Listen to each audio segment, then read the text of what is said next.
¿Qué tal? And welcome back to Diálogos. I'm Vicky Diaz-Camacho, your co-host, and I'm kickstarting episode 2. And I'm your co-host, Gabriela Watson-Burkett. Welcome, bienvenidas, y bienvenidos. Let's start the show with the top headlines. Let's do it. So Trump's stance on trade policy has imposed tariffs, as we all know, on imported goods from Canada, Mexico, and China. Yep.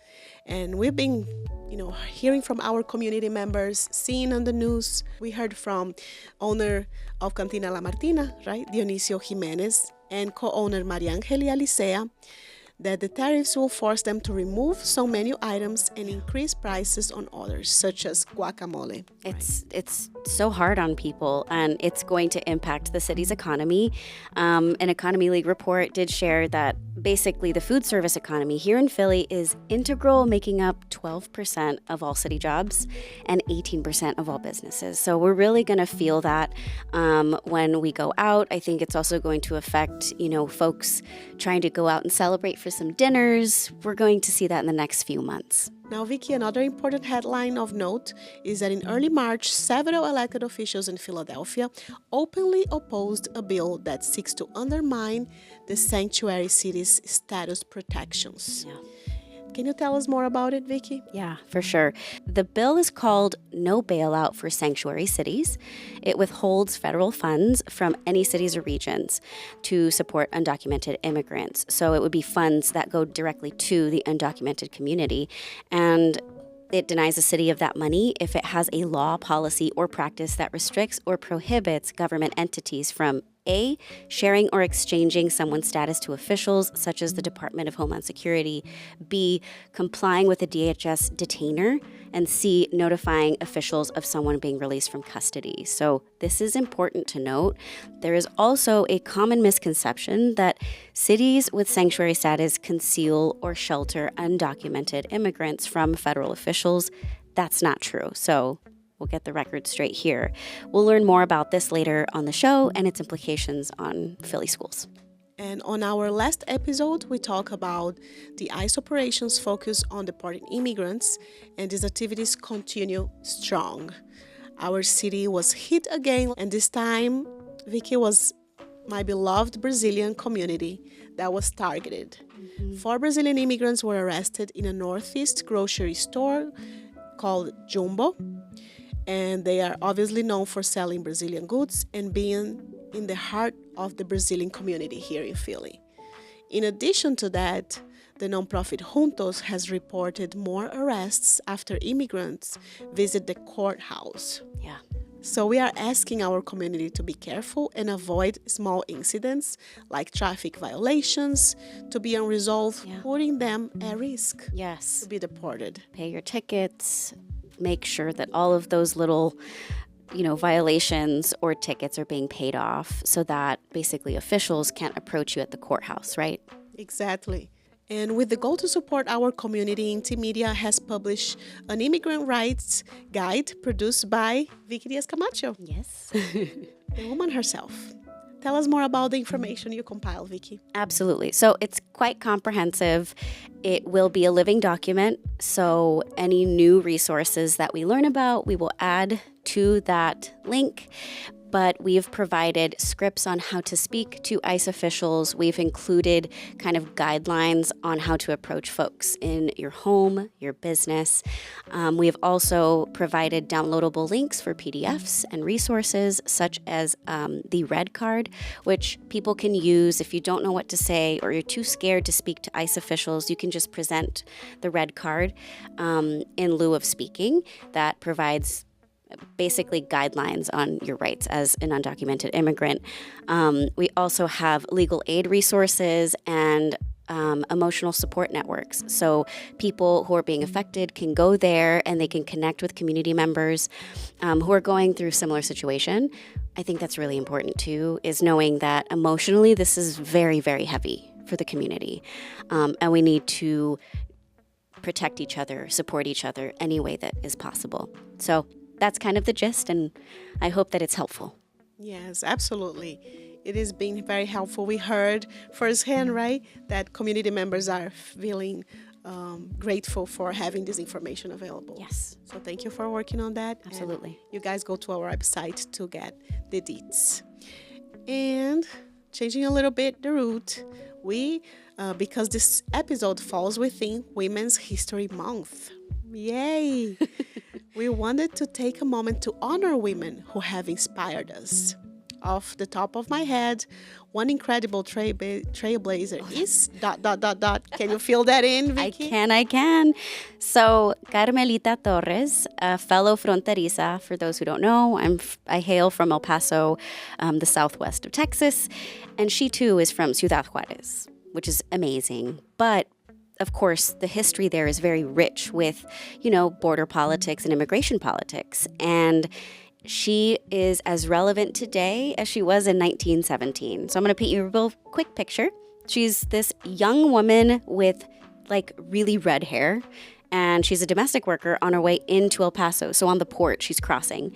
And that year, American health officials decided to impose quarantine orders against Mexican workers crossing the border, after some officials had warned of typhus outbreaks. But all of this was based on racial stereotypes and unfounded health concerns. Think of eugenics, the history of eugenics, all of that is happening at the same time. And this discriminatory policy subjected Mexican laborers to strip at the border every day, down, had nothing on, and they had to put their clothes in a bath full of gasoline and formaldehyde. Wow.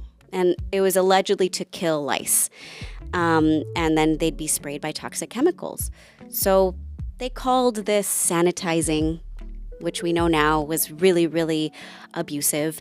And the policies further fed into racialized stereotypes. But Carmelita, this 17-year-old amazing person, defied those public health orders. She said, no, I'm not going to strip down. I am not going to be bathed in kerosene. So the officials denied her request. And when they did, she called on all the Juarez women to revolt against them. And so that became known as the bath riots. The bath riots. Yes. Thank you. I'm learning something today. Dale, Carmelita. Dale, Carmelita. We love her. How about you? Who inspired you, Gabriela? So many women throughout my life. But you know what, Vicky? I recently attended the last Schomburg Symposium here in Philadelphia at Taller Puertorriqueño. And I met Gloria Rolando, who is an iconic Cuban filmmaker and screenwriter. And it was amazing. She is such an inspiration, and I felt so connected through her and her work, because she had been doing an amazing job by preserving Afro-Cuban and Afro-Caribbean culture, right? And she's not really supported a lot. A lot of her films are independent and self-funded. So I identify with her in that aspect. You too are a filmmaker. Yes, I'm a filmmaker. We love it. And if you have not heard about her, now you have. Yes, please make sure to check her out, Gloria Rolando. We have a recap of that at intimedia.org. Sure do. Up next, we will talk about the changes in the Department of Education, bridging gaps of need for Latinos, and more. In the studio today, we welcome Dr. Edwin Mayorga, a parent, educator, activist, and scholar. Thanks for joining us. Happy to be here. Thank you for the invitation. Of course. I'm excited to learn from you, Edwin. For our guests to get better acquainted with all that you've done, we are speaking with an associate professor in the Educational Studies Department and Latin American Latino Studies at Swarthmore College. You're also the founder of Barrio Education Project, a youth-led movement for Latina students out of Swarthmore. Well, I'd love for you to first kick us off with the conversation that is kind of plaguing us right now, which is the dismantling of the Department of Education. What's going on in your world? Well, it's affecting me and loved ones and friends and family in a lot of different ways. One of the things that I don't mention actually is that I'm also on the advisory board for the Education Law Center of Pennsylvania. And so we're definitely, as a board member, I'm privy to not all the legal information, and I'm not pretending to even play a lawyer on TV, but the impact that it's having in particular around students with disabilities or other kinds of linguistic language needs are significant. And while education is a particularly different is different in part in the United States because it's so state and local dependent rather than federally dependent, but it's played a vital role, and in particular its Office of Civil Rights. So when we're looking at legal issues around education, ensuring that everyone has access to public education, and in particular marginalized communities, whether it be LGBTQ plus communities, linguistic community, minoritized communities, and so on. The federal government plays a vital role in that. And so there's a lot of questions there. I'll just add, too, I think the impact it's had on higher education is also going to have that kind of roiling effect as well. And you're already feeling it, and I see it at work. And even though we're a private institution, we're still also feeling the impacts of that. Wow. That is wild. Thank you so much. Of course. Yes. No, and when you mentioned students with disabilities, that's something that I was really concerned about, especially for minoritized communities who have limited access to IEP programs and all of that, and advocacy, right? Like in the classroom, that has been an issue. I mean, the Education Law Center is a powerful example of that. The ELC of Pennsylvania is celebrating its 50th year now. Wow. And it's got its start in special education law and advocating for a population that had been, in all intents and purposes, erased, ultimately having this kind of, putting a whole group of people into basements and closets in terms of classrooms. And that's what we're seeing, a kind of return to, these are the potential implications that we have. And we're definitely living in a different world at this point. And so it feels very much ignorant of kind of reading the times in which we're living in and how much suffering is happening, especially post-pandemic, and who's experiencing the impacts of that now that we're at 5 years since that has occurred, what kind of rippling effects it's had on the most vulnerable of us all. Absolutely. And that's in particular people with disabilities, amongst many others. Yes, thank you. Yes, the vulnerable population is always the most impacted. It's terrible. And here, Philly, schools have a storied past with segregation, right? Education inequity. This had a long-lasting impact on students of color as well. So, Edwin, can you share about the mission behind Barrio Education Project? Sure. So Barrio Education Project actually started as my dissertation long ago. I studied at the City University of New York and was an educator and an education activist there.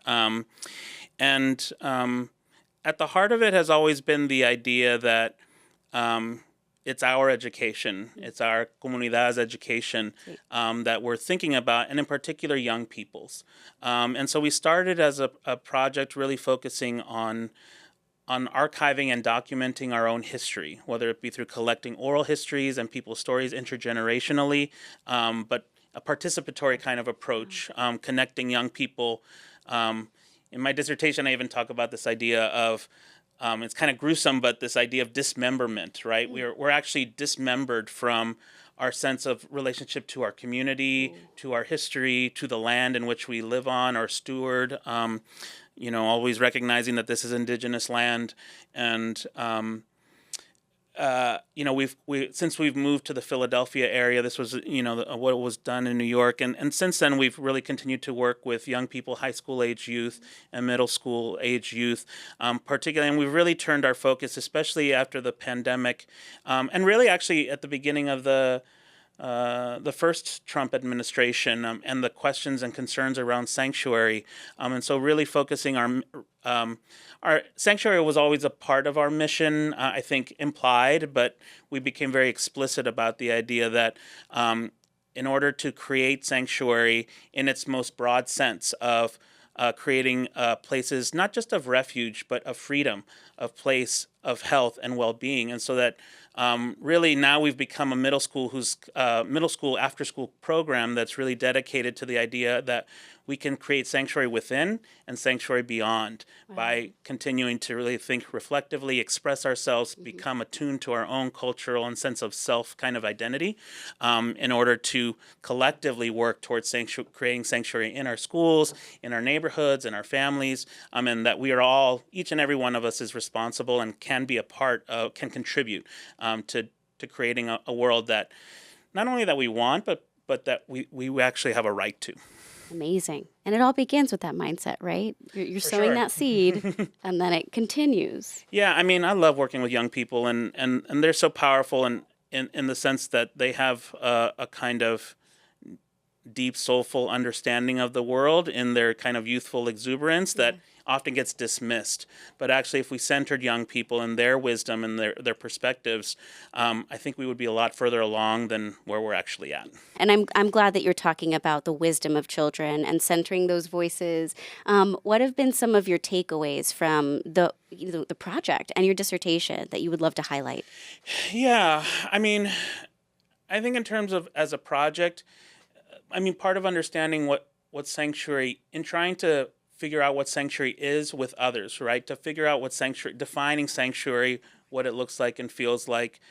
We also need to understand what oppression, how it operates, how it exists. And that's really when we look, Gabriela, you mentioned Philadelphia schools and inequality. And absolutely, it's a laboratory for understanding, if you look historically at the variety of ways that people have been explicitly and implicitly oppressed or marginalized or made to feel less. And so what's the antithesis to that, of feeling marginalized and pushed out, right? Rather than, people, we talk about high school dropouts, we actually should be thinking about, why are they being pushed out? What's leading them to leave, want to run away from school as quickly as possible, if not sooner. And for me, in terms of my research, it's really identifying that there's a lot of systemic inequalities that have existed. So it's not just within the schools, but that the schools are a mirror onto all of us.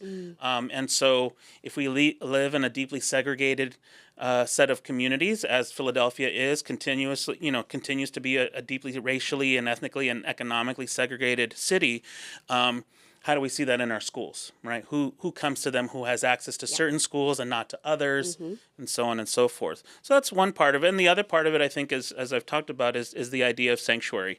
And that all along the way, there has been resistance.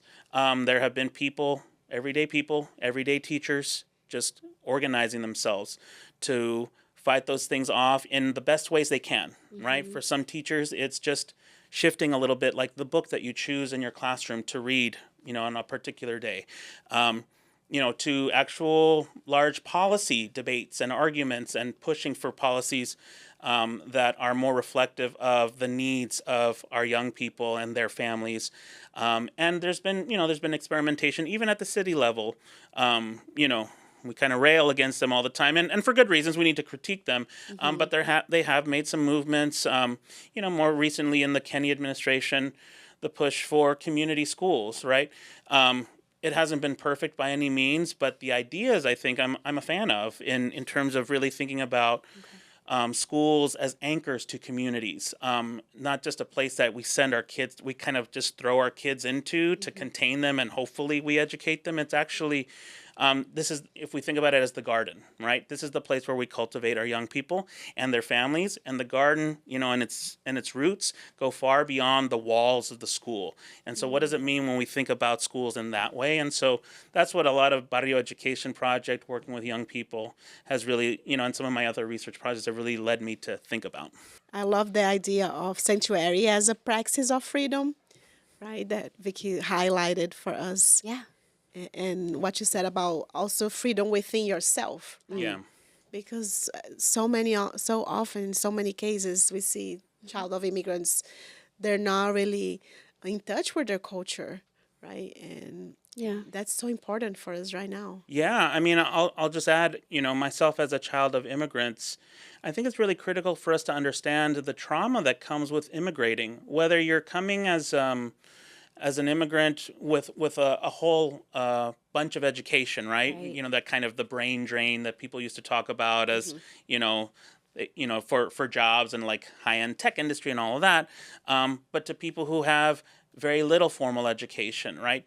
There's trauma. There's a kind of what another scholar, Mindy Fullilove, describes as root shock.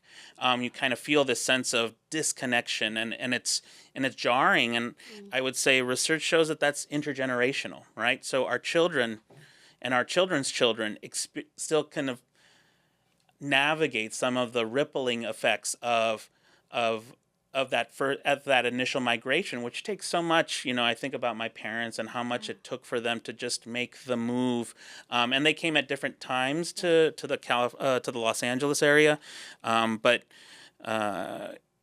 we forget about the cost, the social mental well-being cost, the psychological well-being that intergenerationally impacts us. So I think it's really critical for us to look at that part as part of a larger picture. Oh, for sure. When you said root shock, I think it just clicked in my head because I was raised by grandparents who migrated from Puerto Rico, and understanding that disconnection, being in the desert versus an island, right? Like that just might be climate, but it's also a cultural shock for them. Oh, absolutely. Right? There's that disconnection. And then, community as support and trying to make sure that, hey, are you good? Can I bring you food? Can I offer you any hugs or anything, right? Yeah. Is critical to well-being and the future mental health. Yeah, absolutely. I mean, I think, we're kind of airdropped into an entire different cultural way of being. Yeah. One that doesn't necessarily focus on mutual aid,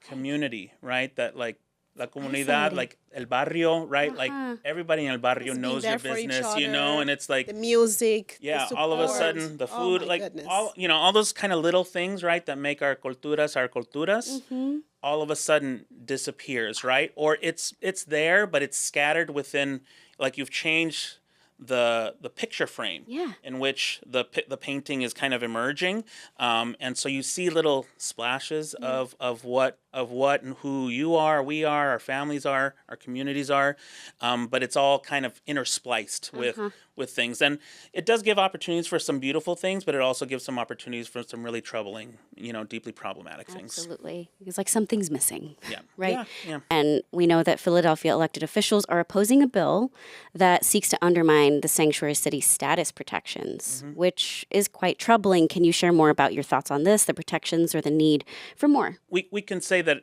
back in 2017-16, when we saw a resurgence of the call for sanctuary university campuses, sanctuary cities, which has a long history, and especially a city like Philadelphia, right? If you look at there's a really wonderful book called The Road to Sanctuary. I wrote a chapter in there, but mine's is actually the probably least interesting co-authored chapter with my great friend Elena Lard. But you look at the book, and it's like all these kind of first-person, interviews, oral histories, and perspectives and poetry, and one of the things I appreciate about it is it acknowledges that if we think back to the Underground Railroad, to these other kinds of places, creating places of refuge, right? So it's Philadelphia as a city, the city of brotherly love, sisterly affection, all those things, right?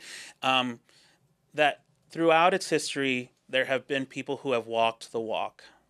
And what we're seeing here is that from 2017, 16 onward, there's a lot of talk and a lot of policy kind of posturing statements made, which were not bad from my perspective. But what's difficult is that it's easy to rescind. It's easy to just take the rug out from everything because all of us, and so the whole house collapses because we didn't actually spend the time over the last 8-9 years really digging deep into fortifying what sanctuary actually means in practice, because so much of it is not legally determined. It was more from religious determinations around creating churches and temples and mosques as places of sanctuary and refuge to protect the unprotectable.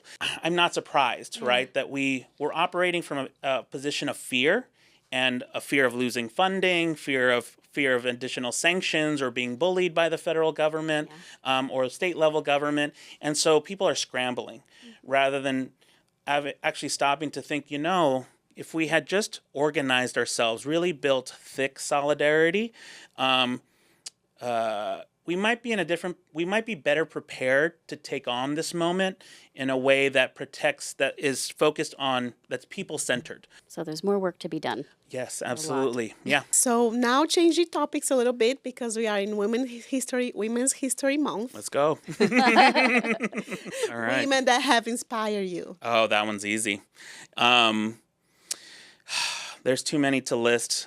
How many can I name? You can do your top 3. Yeah, I'll give you top 3. Okay. My best teachers, mentors, Jean Anion and Ruth Wilson Gilmore are 2 in particular that have inspired me, and we're both, or the late Jean Anion and Ruth Wilson Gilmore are still with us, and just the idea of being an engaged scholar or a scholar activist, I learned from both of them and many others, but in particular the 2 of them. And I mean, I look, Barrio Education Project was a historical archival. I love history, and even learning about Puerto Rican women, Lolita Lebron, Antonia Pantoja, Puerto Rico in the house. Absolutely, huepa. I know, my family's from Nicaragua, but it's like, oh yeah, I'll just share quickly. Yes. I think that was one of the more powerful moments of Barrio Education's first year. I was working primarily with 2 young Latina women from El Barrio, from East Harlem, and we were doing archival research, and in the Centro de Estudios Puertorriqueños, and which is a rich, the richest collection of Puerto Rican, on the mainland. They were like, Edwin, who's this Antonia Pantoja person? And I was like, wow, let's have a conversation. But they felt this immediate, one Dominicana y una Mexicana, right? And but they felt an immediate kinship, right, to Beautiful. These warrior women, in the history of Puerto Rico and Nuyorican politics and here in the U.S. But the other part of it was the amount of rage they felt having been denied their history in their classroom. Right? That these were 19, 20, 22-year-old women, Latina women, who had never once heard of any of these people spoken of in their classrooms. And that's a true travesty. But here they were creating, studying history so deeply, and that, and the 2 of them are 2 other young women, in my life that have deeply inspired me. So I cheated. I got 5 in there. You did. I like love how it. I did that. Amazing. Yes, thank you so much, Edwin. Yeah, thank We you. love this conversation. Wish you the best of luck. All right. Thanks very much. Up next, our Women's History Month special guest is a powerful Latina. So joining us to discuss hot topic is Erlina Ortiz, an award-winning Dominican-American playwright and artistic director who is known for her dedication to making art for social change. She prioritizes in her art accessibility and representation. She is the resident playwright and co-artistic director of Philadelphia's own Power Street Theater. Amazing. Welcome, Erlina. Yes. Excited to have you here, Erlina. Gracias. Thank you. Thank you for having me. Of course. So let's just kick it off, right, with one question. Talking about the arts in these times, what is the importance of the arts for you? Oh, my favorite topic. I mean, the main thing that I think is that it's core to being human. A lot of people stop engaging in art after 5th grade, after you have your little art class that you draw, or music class, maybe you're lucky enough that you continue to do arts through high school. But once you, quote unquote, become an adult and get into the real world, this idea of okay, now art is just a hobby, or if you have time to do, or maybe once a year you'll take a painting class if you're lucky. I think that fundamentally just hurts the human spirit. And I really believe it's part of the reason why we are in such a empathy crisis in our society right now. I believe that the arts are part of being human, that coming together, telling stories, laughing together, crying together, preserving our culture through the stories that we tell, especially in theater, which is such a dynamic art form, because it includes all the other elements of art, is core to being human. And because we have devalued and defunded the arts for so many years, we have a society of people who are not in touch with that part of themselves, who don't believe that they deserve to engage with or create art. And I think that's just that's like that's one of the worst things that we could possibly do for our society. How are you able to build your career? What do you think helped you to don't give up? I think there probably is something slightly broken in all artists to be able to just continue to push forward. But to be honest, I truly believe that the main thing that has contributed to been key to my success has been the community. First, my community of fellow artists, predominantly Gabriela Sanchez, who is the founder of Power Street Theater with me and co-artistic director.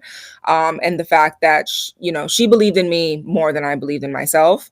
And so having her there to dame apoyo and to always be like, you're a playwright, Erlina, you're a playwright. You're really good at this. I think you should be a playwright. You should really call yourself a playwright. You should really do some more playwriting. Like, she was very pushy when it came to that, which was exactly what I needed, because, as a young Latina, it was hard for me to even claim I felt the imposter syndrome and like almost shame at saying I'm a playwright. And so to have someone who I respected and admired and loved tell me like over and over again till I believed it that this was something that I could do was key. So that's really the first thing, is like having those people around you. So having that community that's going to be there for you, your fellow artists and the audience. And what I loved about some of your work is that you centered joy and humor at the same time, confronting critical topics, which is very difficult to do. So some of those topics included gentrification, domestic violence, and cultural preservation. So how do you approach topics like this that are so heavy and difficult to talk about? I am someone who sort of always likes to find the humor in things, or is a little bit of an aggressive optimist. So, even in dark moments, I can sometimes be that person. I was like, but no, let's look at the bright side. Let's find the good thing, which, I also admit can be annoying for some people. So I'm working on, it's not, you don't always have to be like, here's the positive. But, I grew up in a family that whatever was going on, we were laughing, even if we were at a funeral or if we were at dealing with a terrible situation or having a tragedy unfold, like there was always humor, and there was always, that's the way I think that like our people in a lot of cultures process trauma and hardship, is through humor.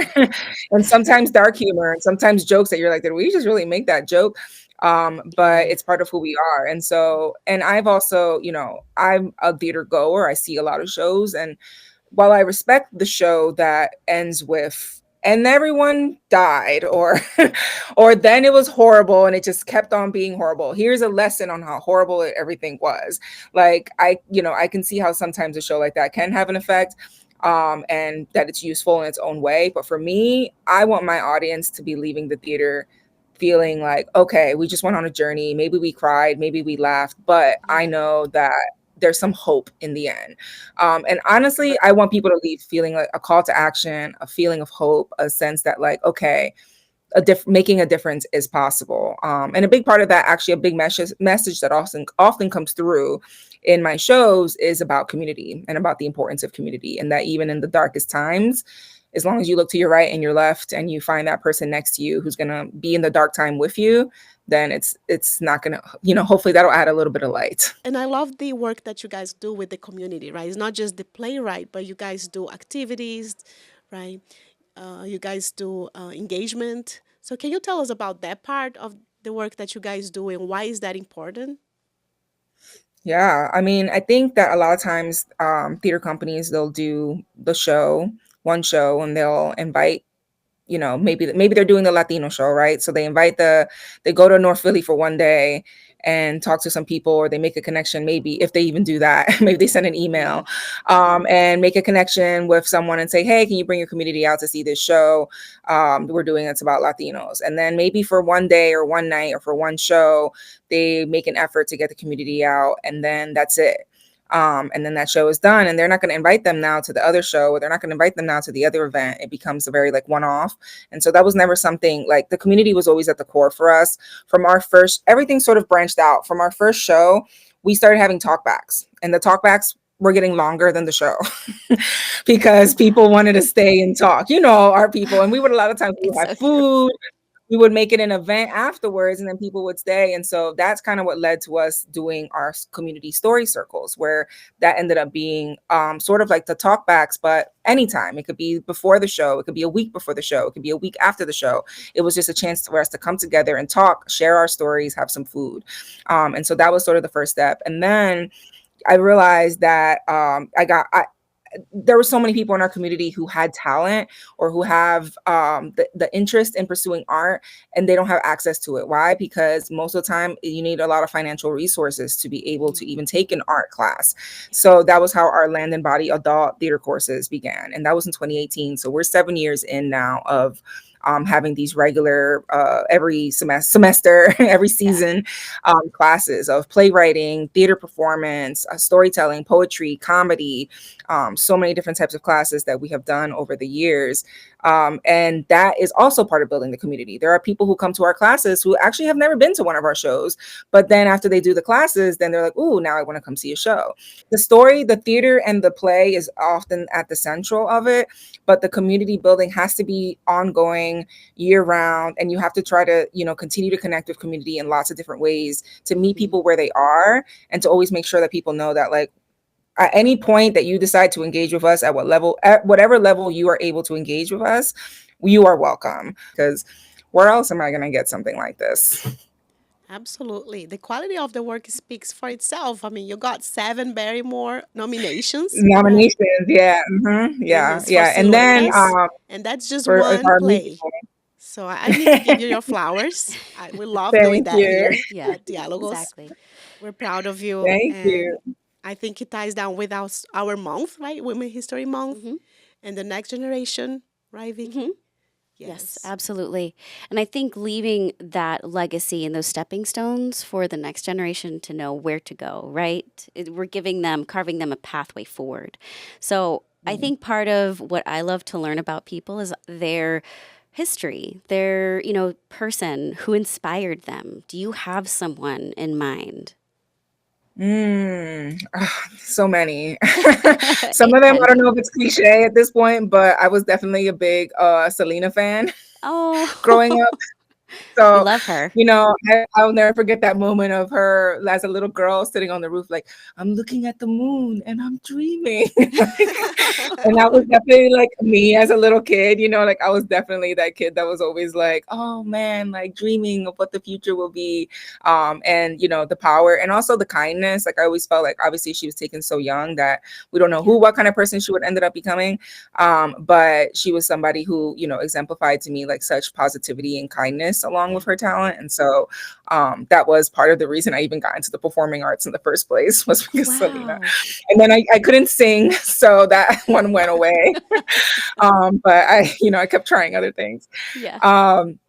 And then, I have to shout out Kiara Alegria Hudis, who is the Pulitzer Prize winning Philly, bred playwright of Water by the Spoonful was the play that she won the Pulitzer for. And then she's also the writer of In the Heights, wrote the story for that alongside Lin-Manuel Miranda. And so when I first learned about her, I think I'd already written my first play. So I didn't even, I was doing it in such a void where I didn't even know that there were other contemporary Latina playwrights from Philly, doing the thing. And so when I got to know her, and the fact that she was just like, she was a living person, just doing the thing, contemporary, writing about our people, preserving our stories, it really shifted my entire mindset, because I sort of never really thought of playwriting could ever possibly be an actual career. I thought all playwrights were just like dead white men, because that's what I learned. That was what my education was just learning about all the dead white men playwrights. So to realize that was not the case, was extremely liberating for me. And so, yeah, Kiara I will always shout her out as someone who made me into who I am in certain ways today. So And yeah, and then there's also Maria Irene Fornez. I don't know if you all know her. She was an amazing writer, educator. And so I went to a symposium about her a couple of years ago and learned about the impact that she had as a theater educator, that she had all these mentees and supporters and people who like preserved her stories, and that she impacted over the years. Learning about Maria Irene Fornez, who should have been in my textbooks. I should have been learning about her because she was as prolific and as impactful as any of these other people that we were learning about. But any picture that you see of like a group of famous playwrights from a certain time period, all of them you see, and then in the corner you see Maria because she was always there.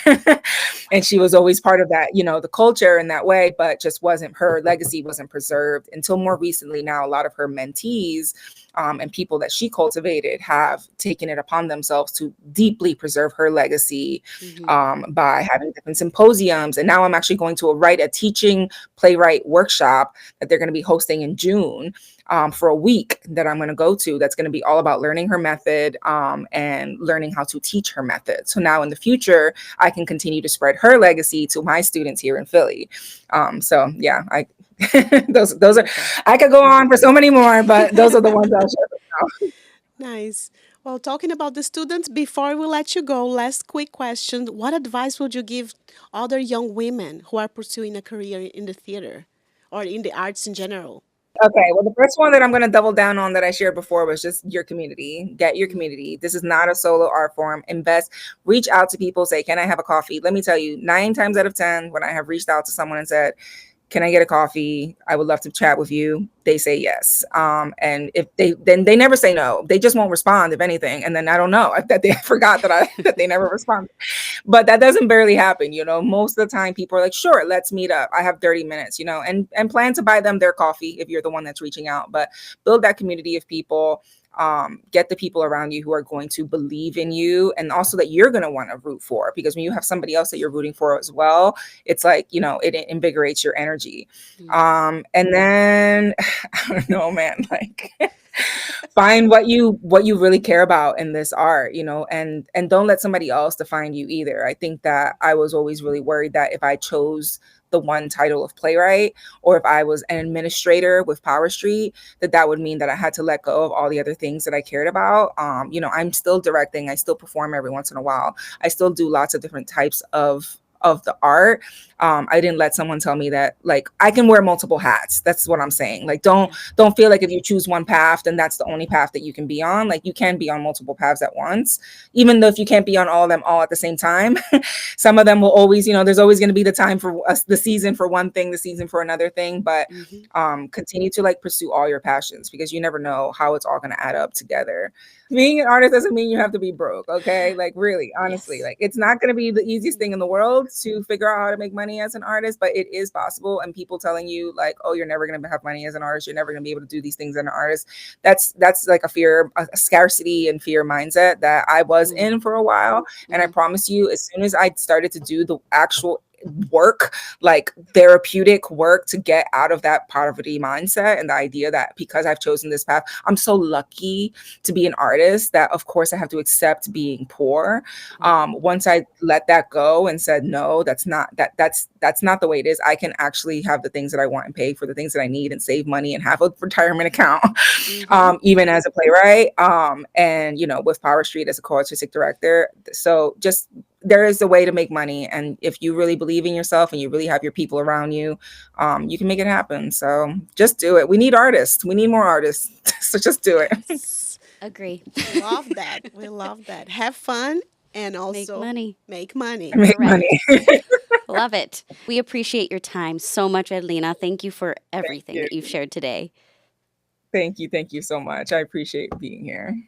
And up next, a delicious conversation, literally, about food and Palestinian culture. So in the studio today, we have Saif Manna, a self-taught baker who is actually going viral right now, and the lines at his pop-ups are wrapping around blocks, which I saw for myself. We're going to talk about Manna Bakery, its connection to heritage and culture, and what Saif has learned in recreating his grandmother's recipes. Thank you for being here. Of course, thank you for having me. Absolutely. You are a Palestinian-American owner and founder of Philly's first Levantine-inspired third culture bakery. Can you explain what a third culture bakery is? Yeah. I'll actually explain all of that sentence because it's a mouthful. Levantine refers to the region of the Levant, which includes Lebanon, Syria, Palestine, Jordan. So Eastern Mediterranean. That's what the Levant refers to. And third culture basically refers to who I am as a person because I didn't grow up in Palestine. So when you're born and you grow up in a culture other than that of your origin, Right. you're referred to as a third culture baby. Therefore, the bakery becoming a third culture bakery. Amazing. Yeah. You just taught us something. Well, and your bakery began in March 6th, right? 2021? Correct. So in 2021, Yes. that was like the first spark. That was the birth of the bakery. I was a junior in college then at Temple University.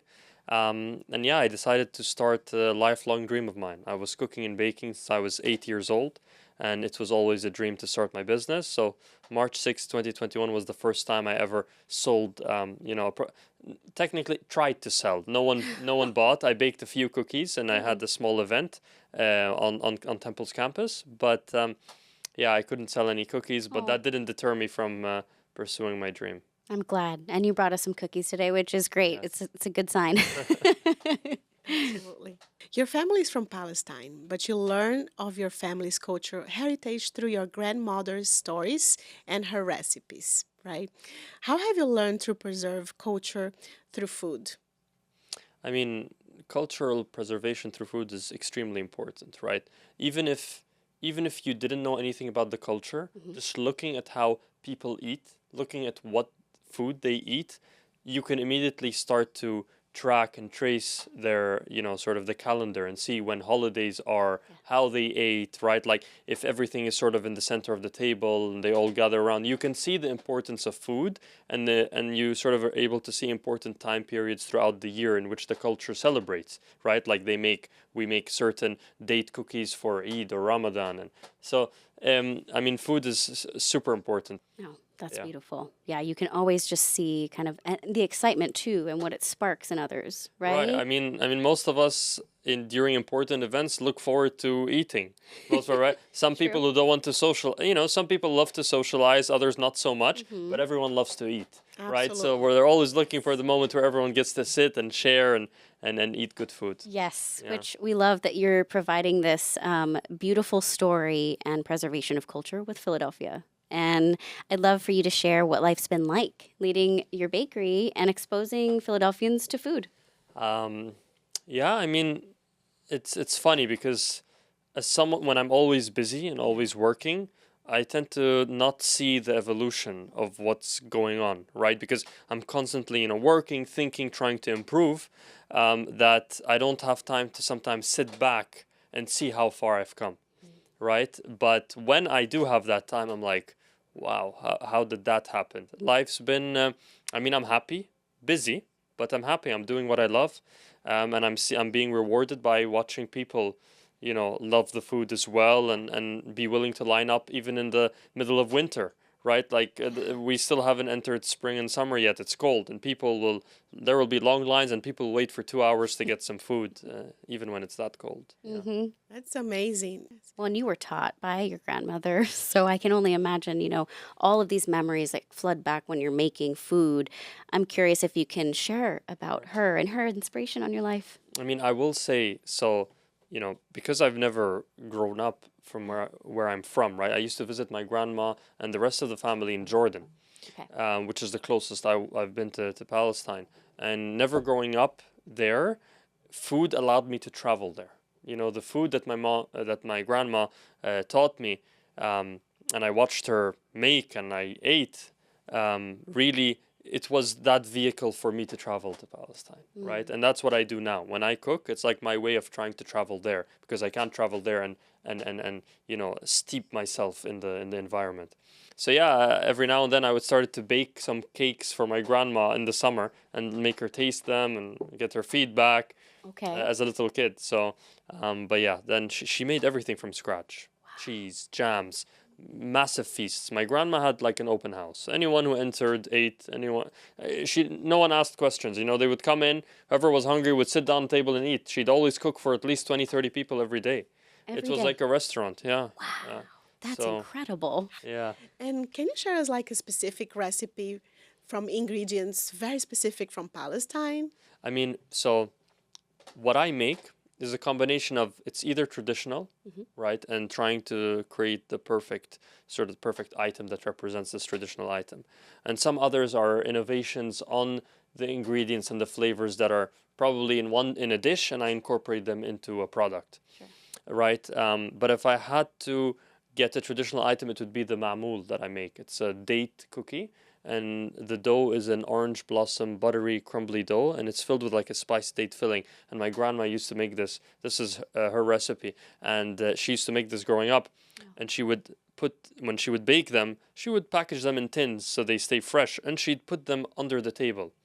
That's where she hid most of her, cookies and baked stuff. I don't know why. I don't know if there were other people that did that too. But anytime as a kid I would pass by a table that had a tablecloth on it, right? I'd say, there must be a box of cookies under there. So as a kid, I would always go and look under the table. And if I saw a box, I'd get so excited. My heart would beat fast. I'd open it and then I'd smell those cookies. And I'd just start to eat like 7 or 8. And what other delicious baked products do you offer? If you go to the pop-ups, you'll see there's a variety. There's at least like 20 different things that you can buy. And that symbolizes my grandma's table. When you went there, she always had a bunch of things, right? She had at least 2, 3, 4 main dishes, and then she'd have a side of pickles. She'd have some fresh vegetables that were picked from the garden or the farm, and so there was always an assortment. There were sides. There was like chili paste, things that you could dip in, olive oil always on the table, some olives as well. Wow. So when you went, you always had an array of things, and you didn't know where to start. And what I've done at the pop-ups is I always have I guess that's ingrained in my head. I always have a lot of things on the table, and people are like, where do I start? Yep. Right, so it brings them to the same experience that I had coming to my grandma's table. And some of the stuff that I offer there, I mean, it ranges from savory to sweet. So on the savory side, there'll be what they call menaish, which are basically Palestinian or Levantine. It's found in Lebanon and Syria as well. They're flatbreads almost, right? And they're made in different forms. Some are made thin. Traditionally, they're baked in the fire oven and they're super thin.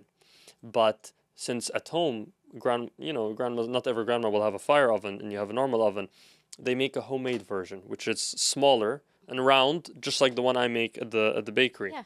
And one of my grandmas used to make this for breakfast for me in the summer. Yum. She'd have a few different flavors. So I sort of took that inspiration, made it a little bit of my own, added my style to it, and created those savory pastries now that you see the pop-ups menaish. And another thing was the spinach pies. She used to make those too.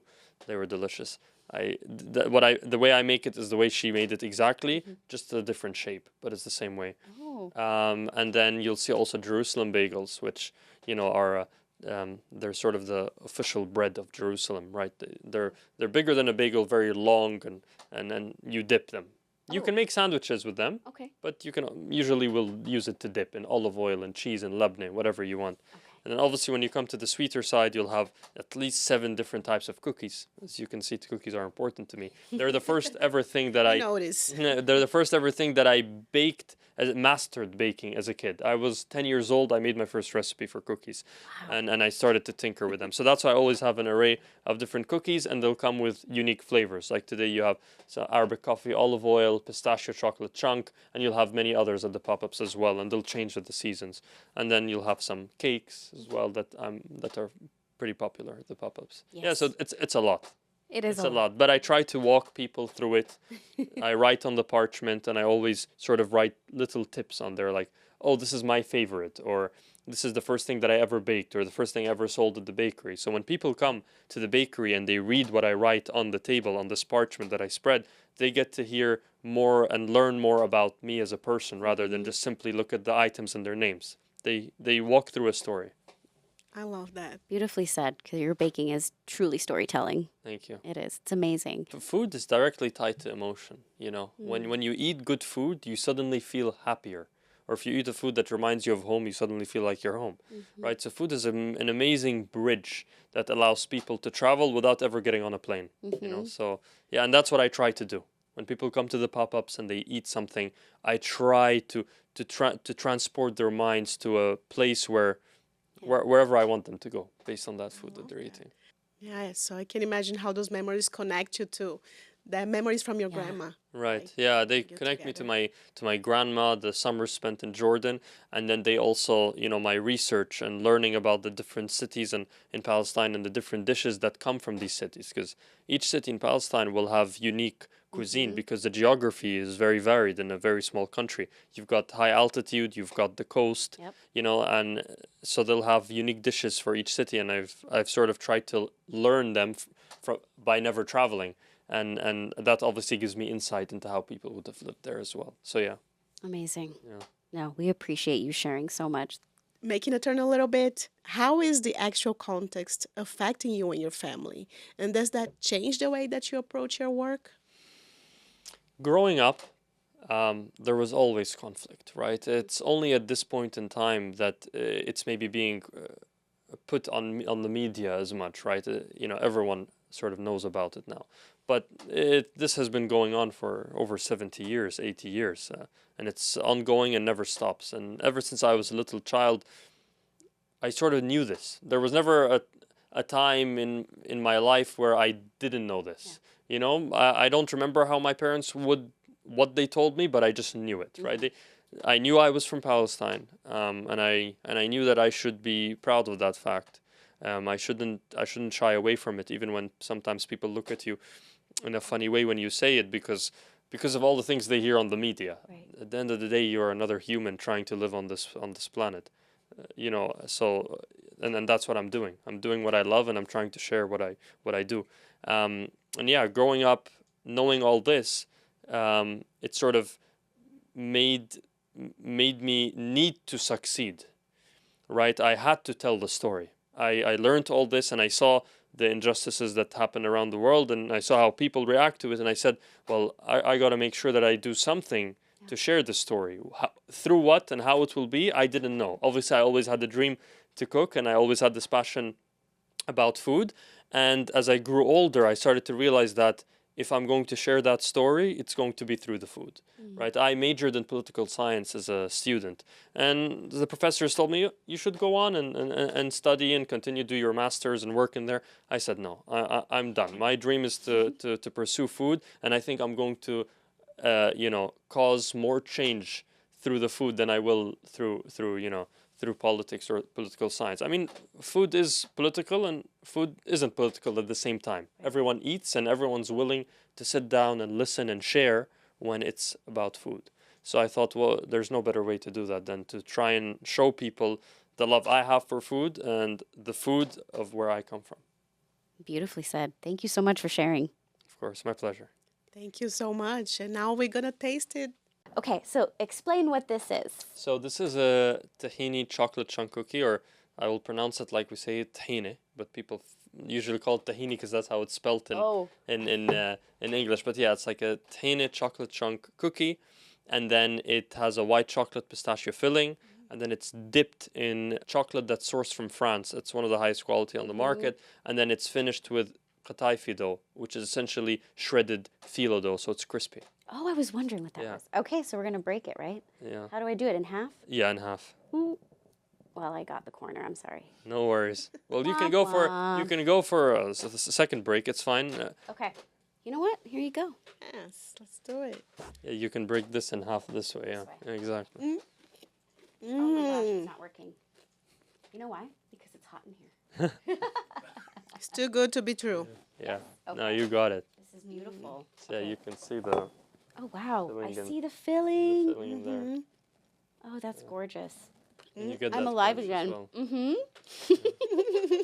This We're gonna This share. is one of the most popular cookies at the bakery. It's a pistachio chocolate chunk. So it's made with ground pistachios that I grind into a flour.